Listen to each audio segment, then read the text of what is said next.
এবং যে গাড়িটা ওইটা আমাদেরকে দিয়ে দেব, যেহেতু আমরা এত বছর ধরে কি করছি, তাহলে আমাদের এই বিআরটি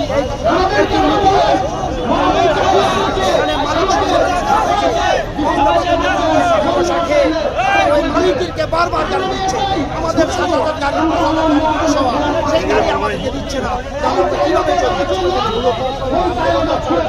আমাদের এই দুর্নীতি দালাল, এই রাজ্যবাদী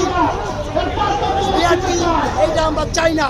আমরা এই সমাজ পরিবর্তন করতে চাই, এই দুর্নীতি মুক্ত এই বিআরটি ঘোষণা করতে চাই এবং আমাদের গাড়ি দিয়ে এই বিআরটি কলঙ্ক মোচন করুক। কারণ আমাদের যদি গাড়ি না দেয়, তাহলে আমাদের কাছ থেকে রাষ্ট্রীয় কেন ব্যাংকে টাকা নেবে?